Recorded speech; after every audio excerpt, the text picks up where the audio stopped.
কেউ যদি আমাকে বন্ধু হিসেবে আমার পাশে দাঁড়ায়, আমাকে হেল্প সহযোগিতা করে, তাহলে আমি রাজি আছি। আর যদি বলে যে না মৌসুমী আমি তোমাকে জীবন সঙ্গিনী করব, তাতেও আমি রাজি আছি। আসসালামু আলাইকুম। ওয়ালাইকুম সালাম। আসসালামু আলাইকুম। কেমন আছেন? জি ভাই, ভালো আছি। আপনারা ভালো আছেন? জি আলহামদুলিল্লাহ। আচ্ছা আপু, আজকে আমরা আপনাকে এই যে প্রতিবেদন করতে আসছি বা আপনি নিজে আসছেন, জি আসলে কি কারণে কেন একটু যদি আমাদেরকে একটু বলতেন। ভাই, অনেক কষ্টই পর আসছি। রমজান মাস বুঝছেন, রোজা রাখছি, নামাজ কালাম পড়ে আল্লাহর রহমতে। এরপর আবার দেশের যেই অবস্থা বুঝছেন, অনেক কষ্ট করে মিডিয়াতে আসা, না হলে কখনোই মিডিয়াতে আসতাম না। আচ্ছা, এই কষ্টটাই আজকে আমরা একটু জানবো, কিন্তু তার আগে আপনার নামটা, কোথায় থাকেন, এই ঠিকানাটা একটু বলুন। জি জি, আমার নাম মৌসুমী, আমি থাকি কুমিল্লাতে। জি। আমি কুমিল্লাতে থাকি, আমার নাম মৌসুমী।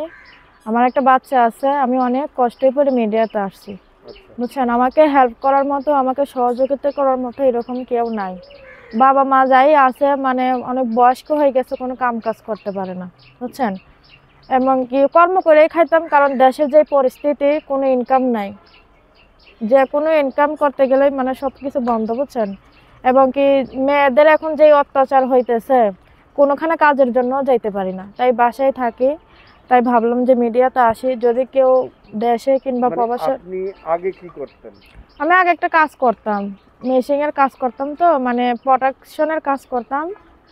কাপড় চোপড় সেলাই দিতাম, যে কয়টা সেলাইতে পারতাম ওই অনুযায়ী আমাকে অর্ধেক অর্ধেক টাকা দিত, কয়টা দিয়ে আমার সংসার চলতাম। এখন আমার মাটাও অসুস্থ, এখন আর কাজ করতে পারি না। কিন্তু আপু, আপনার তো বিয়ে হয়েছে, বলছেন যে বাচ্চা আছে, কিন্তু আপনার হাজবেন্ড কি করেন? হাজব্যান্ড থাকলে তো আর মিডিয়াতে আসতাম না। হাজব্যান্ডের সাথে আমার ডিভোর্স হয়ে গেছে। আমার বাচ্চাটা যখন আমার কোলে ছিল 6 মাসের, তখনই আমার হাজব্যান্ডের সাথে আমার ডিভোর্স হয়ে গেছে। কি আমার কারণটা একটু বলবেন? কি কারণ, অনেক টাকা পয়সা চাইতো, দিতে পারতাম না। সবসময় বলতো যে বাবার বাড়ি থেকে টাকা আনো, বাবার বাড়ি থেকে টাকা আনো। তো আমরা গরিব অসহায়, আমার বাবা মা যা দেওয়ার দিছে, এখন আর ওইরকম দিতে পারে না, বিদায় আমার সাথে অনেক অত্যাচার করতো। পর আমি ওইখান থেকে ডিভোর্স নিয়ে চলে আসছি। কিন্তু কেন এটা হয়? বিয়ের পরে মেয়েরা তো জামাইরে টাকা দেয় না, কিন্তু আপনার কেন দিতে হচ্ছে?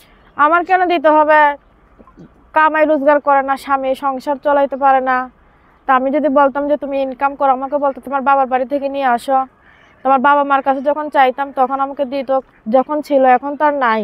এখন আমার মা অসুস্থ, মায়ের গায়ে কিছুদিন আগে আলগা রক্ত দিছি, এখন অসুস্থ, ওষুধ আনতেও পারি না আমি। আগে যাই আমার টুকিটাকি কিছু ইনকাম ছিল, এখন আর ওরকম কোনো ইনকাম নাই, তাই আমি মিডিয়াতে আসছি। আচ্ছা, কি নামটা বলছিলেন জানি? আমার নাম মৌসুমী। আচ্ছা, মৌসুমী আপু, জি এই অনেকেই আসলে এই অভাব অনাটে পড়ে ইউটিউবে আসে, জি জি কিন্তু আপনার অভাবটা একটু ভিন্ন রকমের। কারণ হচ্ছে আপনার বাবা অসুস্থ বললেন। জি জি। আসলে কি অসুস্থ, যদি এটা একটু খুলে বলতেন। কি অসুস্থ অনেক রকমই সমস্যা হয়ে রয়েছে বুঝছেন। আমার মায়ের গেলের মার অসুস্থ হয়ে রয়েছে, এখন অপারেশন করে 50-60 হাজার টাকা লাগে বুঝছেন। এখন তো আমার কাছে ওইরকম কোনো টাকা নাই, আমার কোনো ইনকামও নাই, কিংবা আমার কোনো ভাইও নাই যে আমাকে হেল্প করবে বুঝছেন। যাই পাড়াপড়শি আছে 200-100 করে টাকা দেয়, ওইটা দিয়ে আমাদের সংসার চলতেও খুব কষ্ট। আর আমি মেয়ে মানুষ, আমি তো আর ওইরকম করে ইনকাম জানি না। এখন মিডিয়ার উদ্দেশ্যে আমার এইটাই আশা, যদি কেউ আমার পাশে দাঁড়ায়, আমার বোনিমার অপারেশন করার জন্য যদি আমাকে টাকা দিয়ে হেল্প করে, তাহলে সে যেমনই হোক না কেন আমি তার পাশে দাঁড়াবো। আচ্ছা মৌসুমী আপু, আপনার বয়সটা কত? আমার বয়স এখন হবে 20 বছর। আচ্ছা, আপনার তো বিয়ের বয়স যায়নি। জি এই অভাব অনাটের সংসারে দ্বিতীয় বিয়ের কি চিন্তা ভাবনা করছেন? হ্যাঁ, ওইটা তো আছেই। যদি আমাকে কেউ হেল্প করে, কিংবা আমার আমার সঙ্গে যদি জীবন সঙ্গী হিসেবে থাকতে চায়, তাহলে সেইটাও পারে। এখন কি ধরনের জীবন সঙ্গী? আসলে আমরা এটা একটু ক্লিয়ার চাই। সে যেমনই হোক না কেন, নামাজ কালাম পড়বে একটা বুঝছেন। আছে হ্যাঁ বন্ধুত্বের সম্পর্ক, একটা আছে বিয়ের সম্পর্ক। হ্যাঁ। এখন আসলে আপনি কোনটা বেছে নেবেন? এখন তো কোন এলাকা যাচাই বাছাই আছে বা বয়স? না, কোনো বয়সের কোনো সমস্যা নাই, কারণ যেহেতু আমি বিবাহিত, আমার একটা বাচ্চা আছে। কেউ যদি আমার এরকম একটা অতীত জেনে আমাকে লাইফ পার্টনার করতে চায়, তাহলে আমি তাকে অবশ্যই গ্রহণ করব। আচ্ছা, আপনার বাচ্চা ছেলে না মেয়ে? আমার মেয়ে বাবু আছে একটা, আমার মেয়ে বাবু আছে একটা 2 বছরের, আমার একটা মেয়ে বাবু আছে। জি। আচ্ছা, আপনার সঙ্গে যোগাযোগের মাধ্যমটা কি? আমার একটা ফোন আছে, বাটন ফোন, আমি ওইটার নাম্বারটা আমি আর কি দিতে পারবো। আচ্ছা, একটু নাম্বারটা বলেন মৌসুমী আপু।